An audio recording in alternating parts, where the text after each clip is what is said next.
বিশ্বকাপ শুরু হয়ে গেছে, বড় বড় জায়ান্টরা মাঠে নামার প্রস্তুতি নিচ্ছে। তবে উপমহাদেশের দর্শকদের বিশেষ আগ্রহ ব্রাজিল ও আর্জেন্টিনাকে ঘিরে। দুই চিরপ্রতিদ্বন্দ্বীদের মধ্যে সেলেসাওরা আগে মাঠে নামবে, তাদের প্রতিপক্ষ মরক্কো।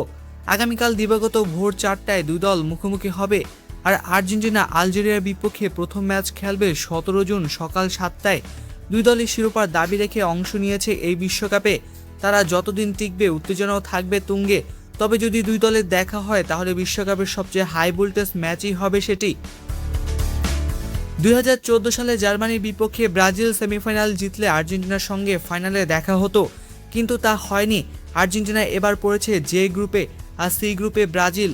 দুই দলে যদি তাদের গ্রুপ পর্ব শীর্ষে থেকে শেষ করে এবং সব বাধা টপকাতে পারে তাহলে সেমিফাইনালে দেখা হতে পারে।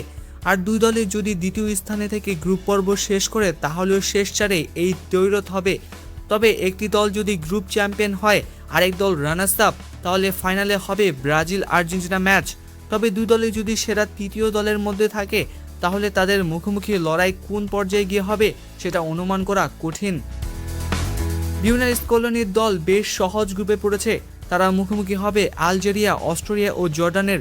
অন্যদিকে কালো অ্যাঞ্জেলেসদের দলকে খেলতে হবে গত বিশ্বকাপের সেমিফাইনালিস্ট মরক্কো, স্কটল্যান্ড ও হাইতিকে। বিশ্বকাপে এই পর্যন্ত আর্জেন্টিনা 4বার ব্রাজিলের বিপক্ষে খেলেছে। শেষবার 1990 সালে ইতালি বিশ্বকাপে ডিয়েগো ম্যারাডোনার পাসে ক্লাদিও কানেজিয়ার ঐতিহাসিক গোলে ব্রাজিলকে শেষ 16 থেকে বিদায় করেছিল আলবিসেলেস্তারা। প্রথমবার দেখা হয়েছিল 1974 সালে জার্মানি বিশ্বকাপে। ব্রাজিল 2-1 গোলে গ্রুপের দ্বিতীয় ম্যাচে জিতেছিল।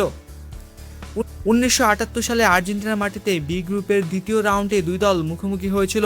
ম্যাচটি গোলশূন্য ড্র হয়। 4 বছর পর 1982 সালে স্পেন বিশ্বকাপে ব্রাজিল 3-1 গোলে গ্রুপ ম্যাচ জিতে। দুই দলের লড়াইয়ে ব্রাজিল 2বার জিতেছে, একটি জয় আর্জেন্টিনার, অন্যটি ড্র।